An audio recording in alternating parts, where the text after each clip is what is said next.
자, 요즘은 가가호호 방문하여 전도하는 축호 전도가 참으로 쉽지 않습니다. 아파트 들어가기가 여러분 만만치 않죠. 여러분 그냥 뭐 열어줘야지만 우리가 들어갈 수가 있잖아요. 하지만 제가 처음 부목사로 사역할 때만 하더라도 당시 제가 섬기던 교구 식구들과 함께 매주 감당해야 할 아파트 단지를 방문하여 전도하곤 했습니다.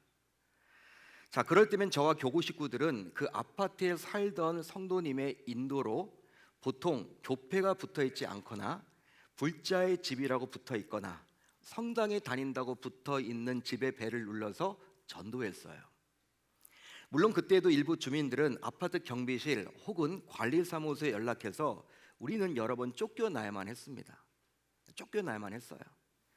하지만 매주 전도를 나가서 복음을 전하니 그 복음을 듣고 하나님께서 예배해 놓았던 어느 누군가가 교회에 와서 등록을 하고 말씀을 들어요. 여러분, 이 전도 열매가 있다 보니까 얼마나 전도하는 게 즐거운지 그 시간 여러분 기다려졌습니다. 물론 힘들죠. 매주 여러분 일주일에 한 번씩 나가가지고 전도한다는 건 만만치 않습니다. 또 맡겨졌기 때문에 하지만 그럼에도 불구하고 열매가 있다 보니까 얼마나 신기하던지. 이처럼 우리 신자들은 전도할 때면 불신자들 혹은 타 종교인들에게 복음을 전해요. 여러분 그렇죠? 다른 교회 잘 다니는 분들에게 복음 전합니까? 우리 교회 꼭 와야 돼 이렇게 안 한단 말이에요. 대부분 여러분 전도할 때 어떤 분들에게 전도를 합니까? 예전에 교회를 잘 다녔는데 지금 교회 잘 안 다니는 분들, 또 불신자들, 타 종교인들에게 복음을 전하고 교회 나오라고 요구를 하죠. 자, 그런데 우리 주변에서 볼 수 있는 이단들은 어떠합니까? 여러분, 이단들은 어떠할까요? 불신자 혹은 타 종교인들을 포섭하고 전도하기보다는 오히려 예수님을 믿는 신자들을 더 포섭하여 전도하려고 애를 쓴다라는 거예요. 여러분, 이것은 너무나도 이상한 일 아닙니까? 너무 이상하죠. 아니, 우리 이성적인 사고로 생각을 해보면 정통 기독교에서 이단으로 취급받기에 오히려 기독 신자들보다도 불신자들과 타 종교인들을 전도하는 것이 더 효과적이고 효율적으로 여겨져요. 그런데 왜 이단들은 굳이 우리 신자들을 포섭 대상의 우선순위로 삼는 것일까요? 저는 이 질문에 대해서 상당히 오랫동안 궁금증을 가지고 있었지만 이 질문에 답을 할 수가 없었습니다. 실제 그렇잖아요. 이단들이 여러분 배를 누를 때 어느 집 배를 누릅니까? 계명교회 다니는 분의 배를 누른다라는 거예요. 교패를 보고 일부러 여러분 불자의 집이나 캐톨릭 신자들에게 벨 누르지 않습니다. 그리고 여러분 붙어있지 않은 집에는 벨을 안 눌러요. 그런데 고의적으로 예수 믿는 우리들의 집에 벨을 누른다라는 것이죠. 전도하려고. 왜 그럴까? 자, 여러분 답을 할 수가 없었지만 신학을 전공하고 또 목회자가 되어서 성경을 깊이 묵상하고 목회하면서 깨닫게 되었어요. 그 이유를 알게 되었습니다. 바로 불신자들과 타 종교인들과 이단에 속한 자들은 어차피 사탄의 지배하에 살다가 결과적으로 구원받지 못하고 지옥으로 가기 마련이지만 우리 신자들은 예수님을 믿기에 구원받아서 천국으로 가게 될 텐데요. 그런즉 이단들은 어떻게 해서든지 우리 신자들이 구원에서 멀어지게 하고자 여러 다양한 방법으로 포섭하고 전도한다라는 거예요.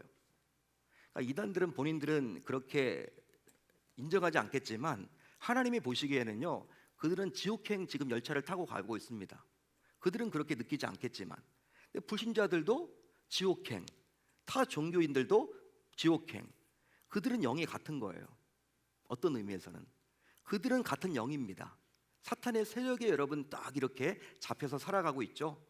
그러다 보니까 영적이다 보니까 우리 신자들을 여러분 전도하려고 하지 이단들은요 불신자나 타 종교인들에게는 그렇게 관심이 없다라는 거예요.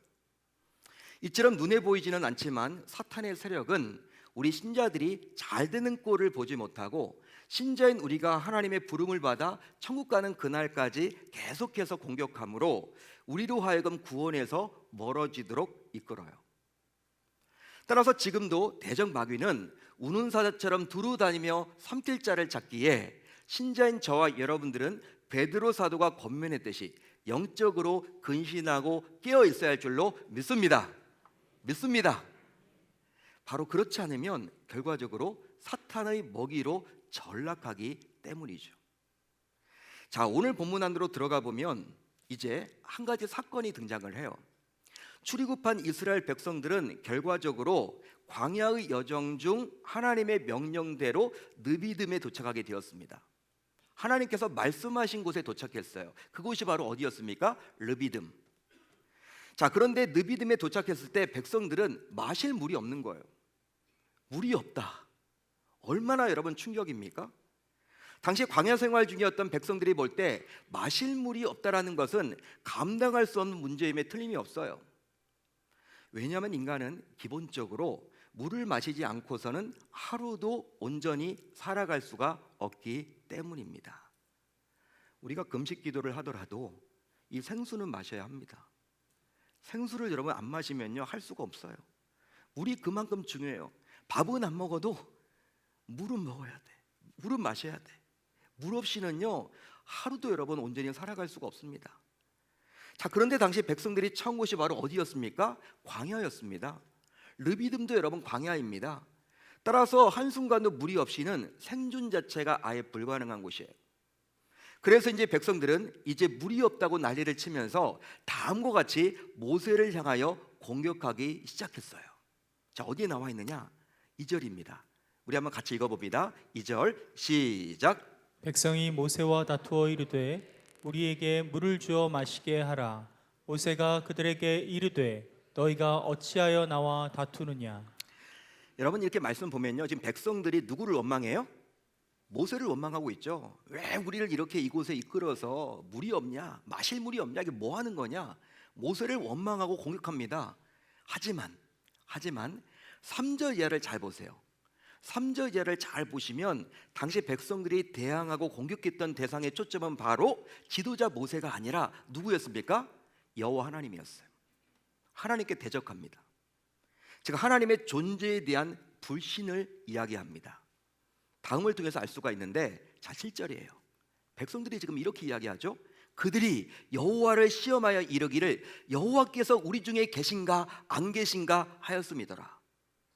여러분 하나님은 계신 분이에요, 안 계신 분이에요? 당연히 여러분 계시죠. 당시 백성들은요 출애굽의 과정을 거쳤습니다. 출애굽은 누가 인도해 주신 여러분 작품이에요? 하나님이 여러분 홍해를 가르셨죠. 하늘에서 여러분 만나와 메추라기를 내려주셨습니다.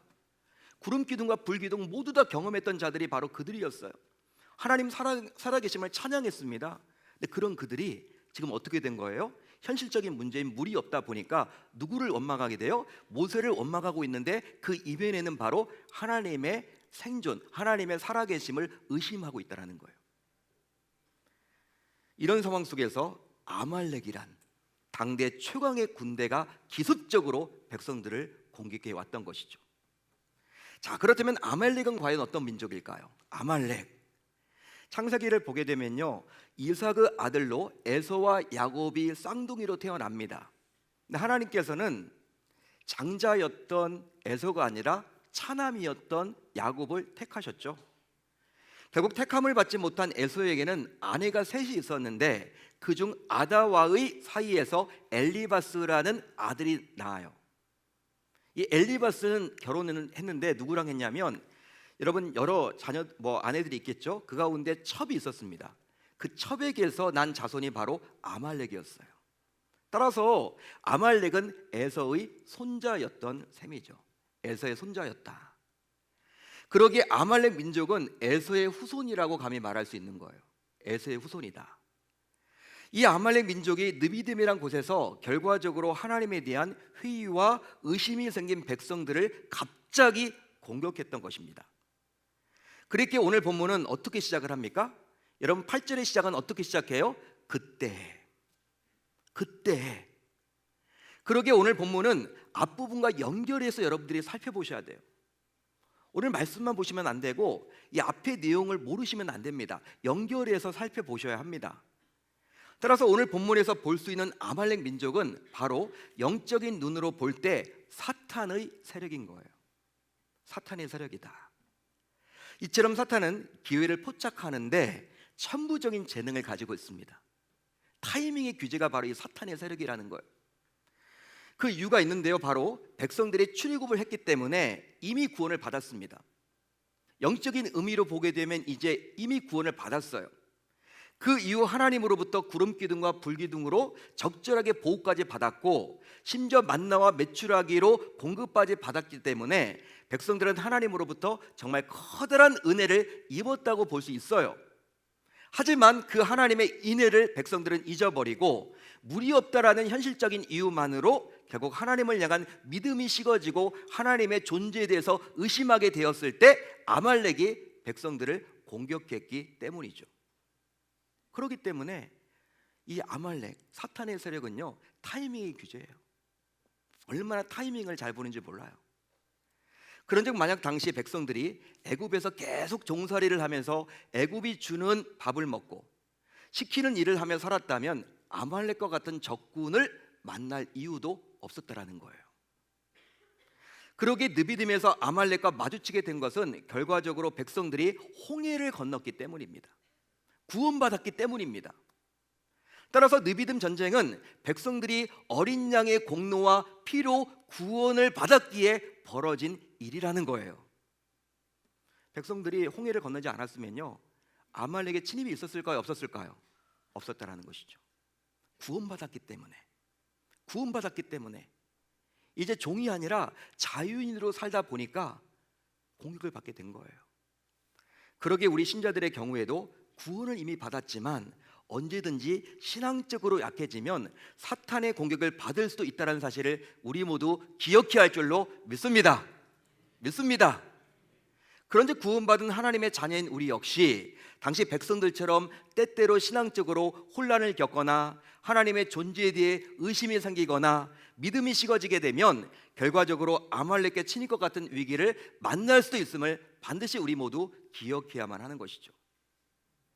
자, 그렇다면 신자인 저와 여러분들은 이런 위기를 만났을 때, 이런 어려움을 만났을 때, 이런 고난을 만났을 때 과연 어떻게 하면 좋을까요? 어떻게 해야만 할까요? 오늘 말씀에 나온 모세의 말과 행동을 통해서 답을 얻어보겠습니다. 자, 아말렉의 갑작스런 침입으로 대혼란에 빠지게 되었던 당시 이스라엘 백성들. 그런데 당시 백성들을 이끌었던 모세는 이런 위기 속에서 다소 이상한 행동을 보입니다. 이상한 모습을 보여요. 이상한 말을 합니다. 즉 총사령관이었던 모세가 작정 지휘권을 아직 애송이에 불과했던 여호수아에게 넘겨주었다라는 거예요. 여러분 한번 생각을 해보십시오. 한번 상상을 해보십시오. 아니, 산전수전을 모두 겪었던 모세가 전쟁을 지휘한다고 해도 이 아말렉이란 강국, 여러분 강대국, 강한 민족, 이 민족과 전쟁에서 이긴다라는 것이 쉽지 않을 텐데 모세가 해도 자신의 시종에 불과했던 애송이 여호수아가 과연 무슨 수로 이 전쟁을 지휘한단 말입니까? 말이 안 되는 거예요, 여러분. 우리는 후대를 살아가기 때문에 모세 이후의 여호수아 얼마나 멋진 여러분 장군입니까? 지도자입니까? 그렇게 우리는 판단을 하고 있지만 당시 백성들의 입장에서 여러분 생각을 해보세요. 아직 나이도 어리고 여러분 당시 여호수아는요 모세의 가방 못지였어요. 비서였어요. 여러분 전쟁에 나가본 적도 없습니다. 산전수전 겪어보지도 않았어요. 모세가 시키는 것만 했던 분이야. 여러분 작전 지휘권 정말 중요해요. 전략을 세우고 여러분 사람들을 배치하고 아주 중요한 그 일을 모세 자신이 해야 되는데 어떻게 애송이에 불과한 여호수아에게 맡길 수 있냐는 거예요. 모세는 정말 이해할 수 없는 선택을 했던 것이죠. 그런데 그뿐만이 아닙니다. 그뿐만이 아니에요. 모세는 여호수아에게 이제 나가라고 이야기를 합니다. 나가라, 전쟁을 하라, 싸우라고 이야기를 해요. 이것은 바로 자신은 이 전쟁에 참여하지 않겠다라는 말입니다. 여러분 아무리 그래도 지금까지 출애굽의 여정 속에서 리더십을 발휘했던 모세가 이제 싸움의 뒷전에 서겠다니 이것은 정말 말이 안 되는 모습 아닌가요? 여러분 어떻게 생각하세요? 실제 그렇게 했을 때 그동안 원망을 일삼았던 백성들이 가만 놔둘까? 이 모세를 찾아오지 않을까요? 항상 백성들은 누구를 원망합니까?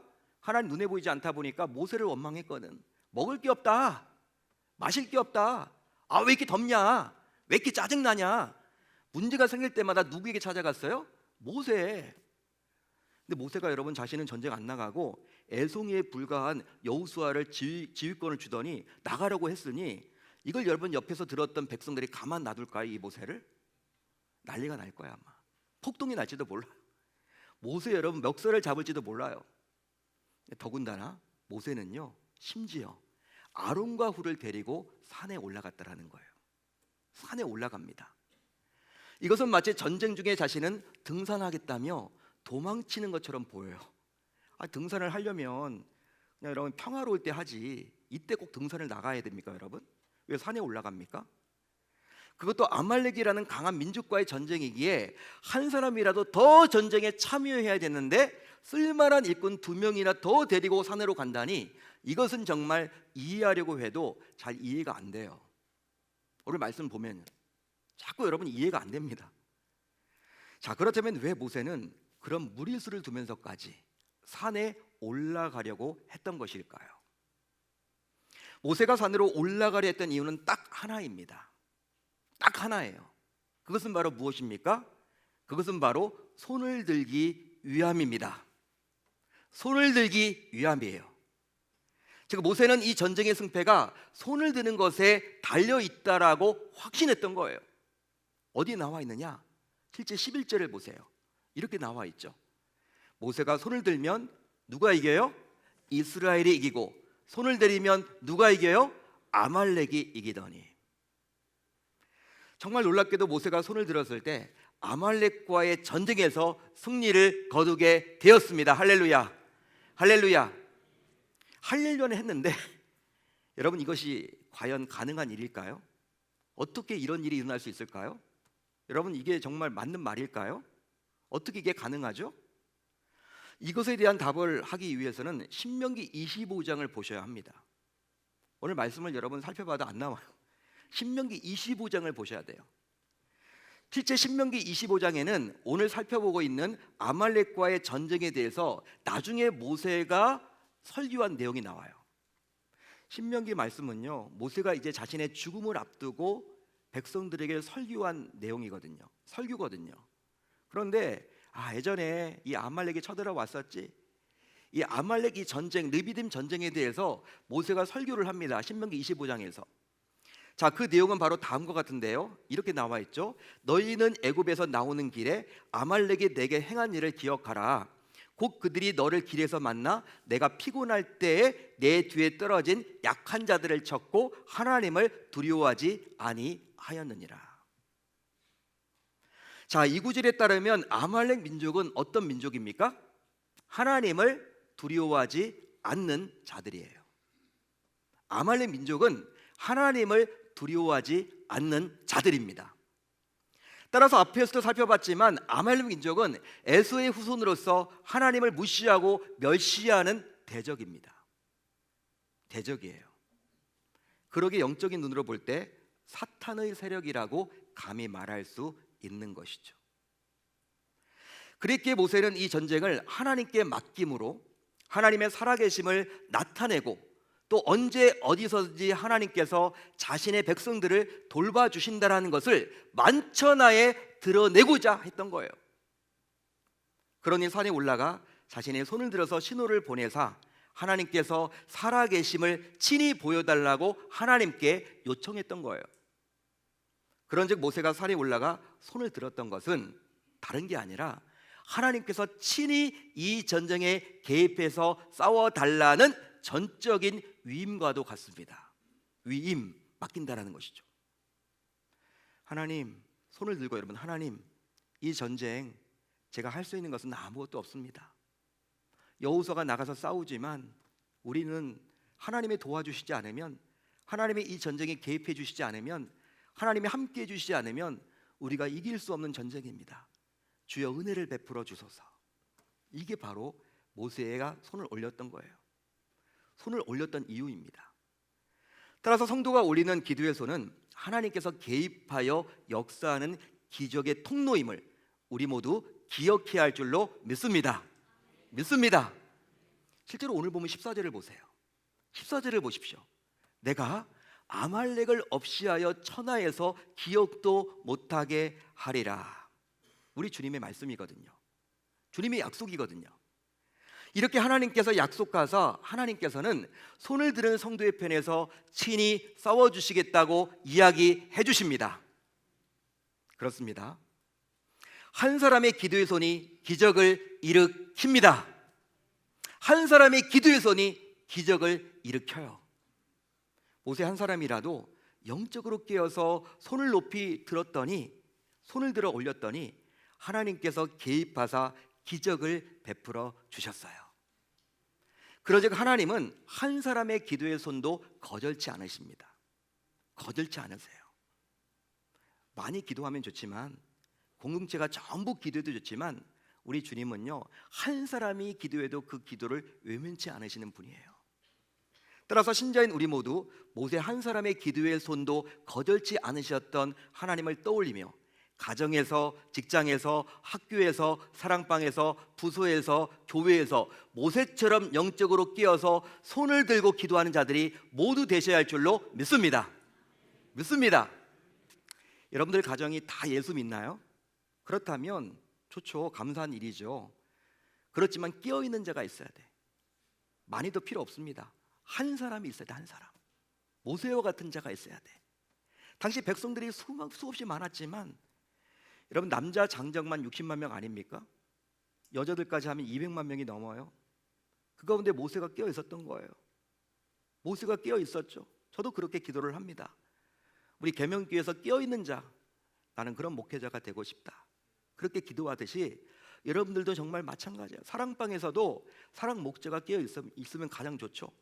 목자가 깨어 있지 못하면 그 가운데 방언이라도 누군가 깨어 있어야 돼요.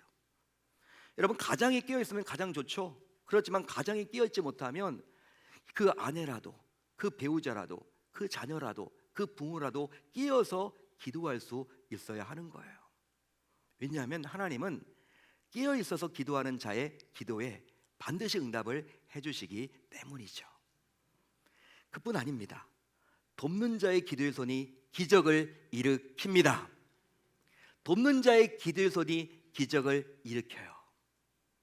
모세와 같은 위대한 주의 종조차도 연약한 사람이다 보니까 피곤함이 오게 된 거예요. 그래서 어떻게 합니까? 손을 들다가 여러분 손이 내려오게 된 거예요. 사람이다 보니까. 여러분 참 손을 들고 계속 기도한다는 거 쉽지 않습니다. 그때 누가 여러분 나타납니까? 같이 산에 올라갔던 누구예요? 아론과 훌이라는 모세의 동역자들이 모세의 손이 내려오지 않도록 양옆에서 손을 붙들어 올렸어요. 실제로 이 두 사람의 동역이 없었더라면 모세는 결국 중도에 손을 내려뜰 것이고 그 결과 아말렉과의 전쟁에서 승리할 수는 없었겠죠. 따라서 신자인 우리 역시 평소에 내가 주변 사람들과 좋은 관계를 맺어 놓는다면 내가 지치고 힘들고 어려움을 당해서 기도할 수 없을지언정 그 사람들이 나를 대신해서 기도로 도와서 결과적으로 기적을 맛보게 되리라 확신합니다. 그러기 위해서는 우선해서 내가 아론과 훌과 같은 누군가를 적극적으로 도와줘야만 하는 것이겠죠. 어떤 분들은 그래요. 나에게는 왜 아론과 훌이 없냐? 나를 돕는 사람이 없다. 나를 위해서 기도해 주는 사람이 없다. 왜 나에게는 아론과 훌이 없느냐? 이렇게 이야기하는 분들이 있는데 먼저 아론과 훌이 되어 보십시오. 누군가에. 그렇게 된다면 나 역시 아론과 훌과 같은 어느 누군가를 통해서 반드시 도움을 받게 되리라 믿습니다. 여러분, 이처럼 기도의 손이 들려질 때마다, 기도의 손이 올라갈 때마다 하나님께서는 친히 문제에 개입해서 그 문제를 해결해 주십니다. 해결해 주십니다. 바로 하나님께서는 손을 든 자의 손을 보시고 자신에게 도움을 구한다라고 여기시기 때문이죠. 실제로 손을 드는 자는 자신을 내려놓고 하나님을 의지하는 자예요. 나를 내려놓고 자신을 의지하지 않고 하나님께 의지하는 자입니다. 여러분 일반적으로 한참 싸울 때 전쟁이 여러분 벌어졌다고 칩시다. 이쪽과 이쪽이 지금 전쟁을 막 벌이고 있어요. 어느 순간 이쪽에 있는 군사들이 다 여러분 총을 내려놓고 칼을 내려놓고 다 손을 든다. 이건 여러분 어떤 의미입니까? 어떤 의미예요? 한번 따라하겠습니다. 항복이죠. 항복이에요. 이제 전쟁을 더 이상 하지 못하겠다라는 거예요. 즉 손을 들어서 상대에게 자신의 생명까지 온전히 맡기겠다라는 것이죠. 처분만을 바라겠습니다. 마찬가지로 하나님께 손을 들어 기도하는 것은 이제 그 문제를 해결할 수 있는 유일한 자는 오직 하나님 당신 한 분뿐이십니다. 이 고백이라는 거예요. 그래서 이제 하나님께서는 기도의 손을 붙잡으시고 그 손이 부끄럽지 않도록 은혜를 베풀어 주십니다. 할렐루야, 할렐루야. 사랑하는 성도 여러분, 문제없는 인생이 없듯이 구원을 이미 받았음에도 불구하고, 교회를 나옴에도 불구하고, 신앙생활을 하고 있음에도 불구하고 하나님의 자녀들도 종종 삶에서 여러 다양한 문제들을 만나기도 해요. 그냥 여러분 뭐 매일매일 막 문제가 튀어나오죠. 어떻게 감당할 수 없는 문제. 여러분 예측이라도 하면 문제가 생겼을 때 삶에서 우리가 여러분 미리 대비라도 할 텐데 예측할 수 없는 문제들이 얼마나 튀어나오는지 몰라요. 그게 우리의 삶 아닌가요? 실제로 지난 한 주 동안도 우리 성도님들의 가정에 여러 다양한 문제들이 갑자기 생겨서 저희 마음이 무거웠어요. 기도 부탁을 하는데 기도를 하면서도 마음이 무거웠습니다. 수술대 위에 올랐다라는 분도 계시고, 병원에 갑자기 가게 되었다라는 분도 계시고, 여러 가지 자녀들로 인해서 지금 속상해서 너무나 죽고 싶다라는 이야기까지 듣고, 여러 가지 힘든 이야기들을 많이 들었어요. 마치 홍해를 건너 출애굽을 했던 이스라엘 백성들에게 아말렉의 갑작스러운 침입이란 감당하기 힘든 문제가 생겼듯이 이 시간 말씀을 듣는 신자인 우리 역시 삶 속에서 여러 다양한 문제를 접하게 되겠죠. 한마디로 구원받은 하나님의 자녀가 되었지만 사탄 마귀는 우리 연약한 틈을 노리고 여러 문제를 가지고 우리를 공격하고 어려움을 줍니다.